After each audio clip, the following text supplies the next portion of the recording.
ఇది ఫస్ట్ కొమ్మ, ఇది రెండో స్టెప్ అనమాట. మీది ఎక్కడి నుంచి? ఇది ఇక్కడనే అండి, మీ చేను కూడా. సో ఇప్పుడు మన బాబాయ్ గారు వాయిస్ తీసుకుందాం. ప్రస్తుతం అయితే దేవరావు వాళ్ళ కొడుకు గారిది మీరు చూసేది, వాళ్ళ కొడుకు గారిది చిట్టాకు దగ్గర కాపు అనేదానికి మీకు ఇక్కడ అర్థమవుతుంది.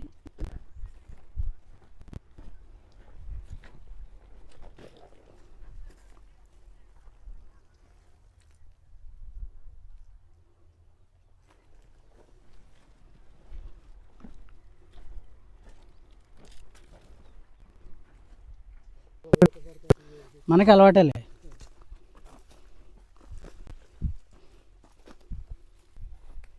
డ్రై ఉన్నప్పుడైతే అసలు ఎలా ఉండేదేలే కానీ స్టార్టింగ్ ఇదండి దేవర యొక్క ఫేసు. ఒక కొమ్మ వస్తే ఆ కొమ్మకి ఎంత చిక్కదనం కాపు ఉంటుందో మీరు ఇది చూస్తున్నారు కదా. ఇది సెకండ్ స్టెప్. అలాగే ఒక నిమిషం ఇటు ముందుకు రండి. ఇది ఇట్లా మనం అంటే బెనీవే లాంటివి మొదట్లోనే కొట్టుకోగలిగితే ఆ చెట్టు ఇది చూడండి, కాయ ఎంత సైజు, ఎంత చక్కగా, ఎంత నీట్గా బాగుందో. దీనికి ఇది ఒక కొమ్మ, ఇది ఇటొక కొమ్మ.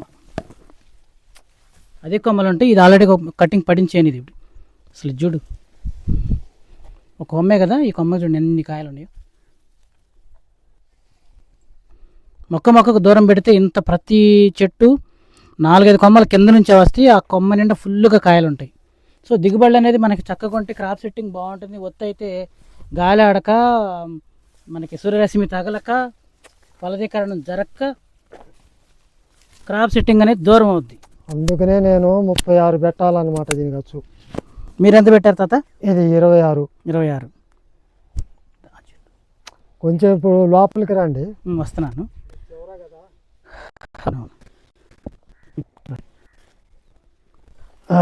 పొద్దున ఎలా పెంచాడు మీకు అర్థం అవుద్ది కదా. అవునవును, చెప్తాను.